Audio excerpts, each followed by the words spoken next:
আসসালামু আলাইকুম রহমতুল্লাহি ওবরাকাতুহ। আলহামদুলিল্লাহ।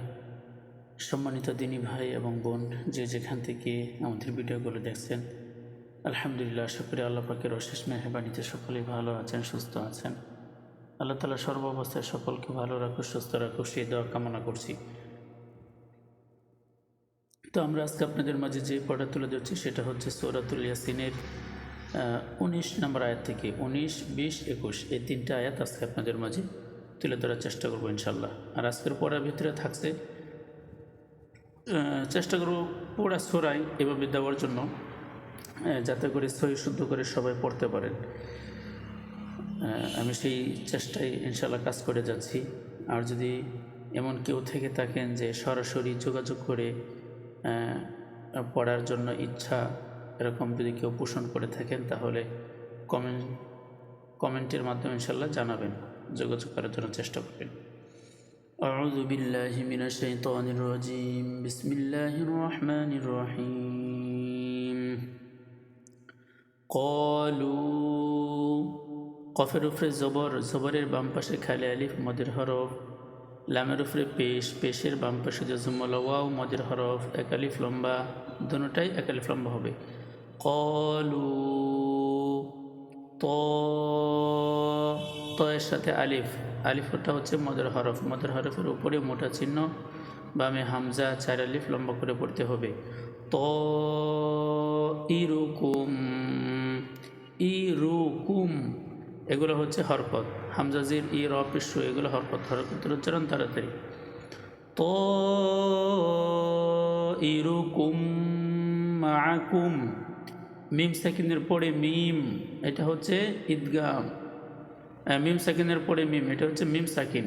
মিম সাকিনের পরে বা মিম আসলে গুণনা করে পড়তে হবে, আর বা মিম ব্যতিরেকে অন্য যে কোনো হরফ আসলে সেটা গুণনা হবে না। এখানে মিম যেহেতু আসছে তাহলে এখানে গুণনা করতে হবে। তো ইরুকুম মাআকুম আইন যুক্কিরতুম, এখানে হচ্ছে নুন সাকিন, নুন সাকিনের পরে ইকফার 15 হরফ থেকে জাল আসছে, এই জন্য গুণনা হবে। আইন যুক্কিরতুম বাল আনতুম কওমুম মুসরিফুন। বাল আং, এখানে নুন সাকিন, নুন সাকিনের পরে ইকফার হরফ তা আসছে, এখানে গুণনা করতে হবে নাকের ভিতর লুকাইয়া। বাল আং তুম, এই যে মিম সাকিনের পরে বা মিম ব্যতিরেকে অন্য হরফ আসছে, এই জন্য ইজহার অর্থাৎ গুণনা সারা স্পষ্ট। আং তুম কওমুম, কফের উপরে জবর, জবরের বাম পাশে জজমল ওয়াও, লিনের হরফ তাড়াতাড়ি। কও মুম, এখানে হচ্ছে মিমের উপরে দুই পেশ, দুই পেশকে তানবিন বলে। তানবিন এরপরে ঈদগামে বা গুন্নার হরফ মিম আসছে, এই জন্য গুন্নার সহিত মিলে পড়তে হবে। কওমুম মুসরিফুন, পেশের বাম পাশে জজমল ওয়াও মদের হরফ, মদের হরফের পরে অক্ফ হয়েছে, সেই জন্য এখানে 3 আলিফ লম্বা, এটাকে মধ্যে আরজি বলে। ক্বালু তাইরুকুম মাআকুম আইন যুক্কিরতুম বাল আনতুম কওমুম মুসরিফুন। ওয়াজাআ মিন আকসা, ওয়াজা, এখানে ওই যে উপরে মোটা চিহ্ন 4 আলিফ লম্বা। মিন, এখানে নুন সাকিনের পরে ইজহারের হরফ হামজা আসছে, এখানে গুণনা ছাড়া স্পষ্ট। আকসল, সয়েতের উপরে কিন্তু খালি আলিফ আছে, কিন্তু এই খালি আলিফটা লম্বা হবে না, এই জন্য এই সয়েদটা এই লামের সাথে মিলিত হবে, লামের উপরে জজম আছে। হ্যাঁ, আকসল, মিন আকসল মাদিনাতি, এই যে মাদি, দালের নিচে জের, জেরের বাম পাশে জজমলাইয়া মদের হরফ। মাদিনাতি রাজুলুন, দুই জবর, দুই জের, দুই পেশকে তানবিন, তানবিনের পরে ঈদগামে বা গুন্নার হরফ ইয়া আসছে, এখানে গুন্না করে মিলিয়ে পড়তে হবে। রাজুলুন ইয়াসআ, আইনের উপরে খারা জবর, খারা জবর, খারা জবরটা বেশ হইলে এক আলিফ লম্বা।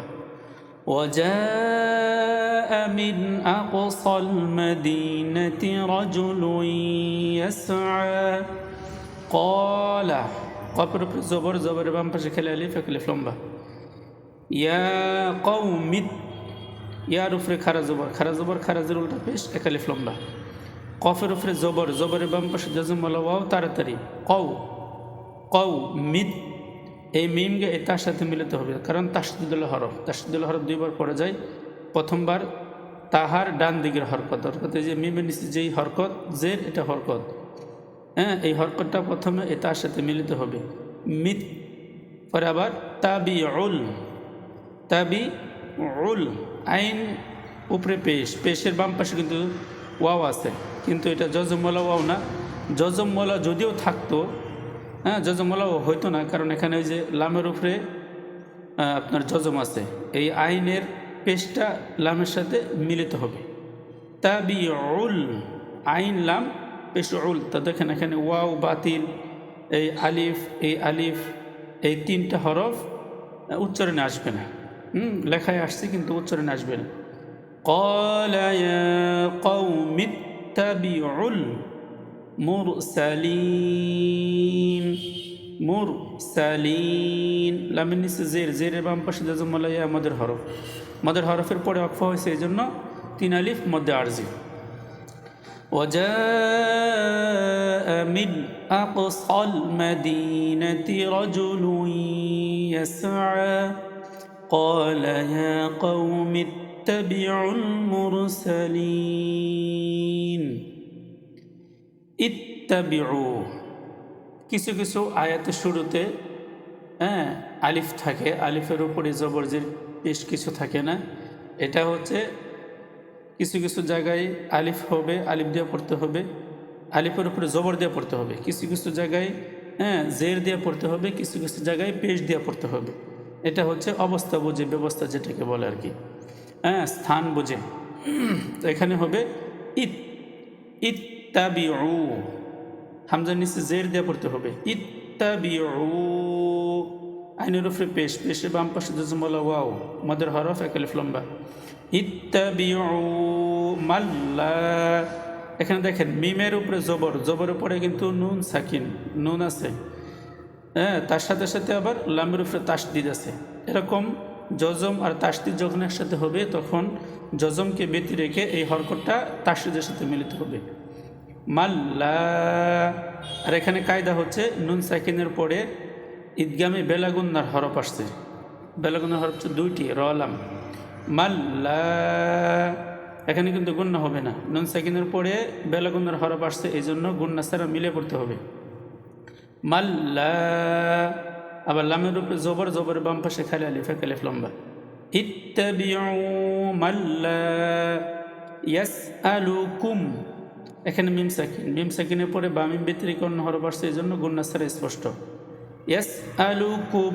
আজরাও এখানে হচ্ছে রর উপরে 2 জবর 2 জের 2 পেশকে তানবিন বলে তানবিনের পরে এখানে ঈদগামে বা গুন্নার হরফ আসছে ওয়াও বাগুন্নার হরফ আসলে বাগুন্নার নিয়ম হচ্ছে তাসদিদ দিয়া গুন্নার সহিত মিলা পড়তে হয় আজরাও ওয়া হুম মুহতাদুন মিম সেকেন্ডের পরে মিম আসছে এখানে গুন্না হবে আজরাও ওয়া হুম মুহতাদুন পেশের বাম পাশে জজম ওয়ালা ওয়াও জজম ওয়ালা ওয়াও মদের হরফ হইলে এক আলিফ লম্বা কিন্তু মদের হরফের বামের হরফে অক্ষ হওয়ার কারণে এখানে 3 আলিফ লম্বা হবে এটাকে মধ্যে আরজি বলে ইত্তাবিউ মান লা ইয়াসআলুকুম আজরাও ওয়া হুম মুহতাদুন সাদাকাল্লাহুল আযীম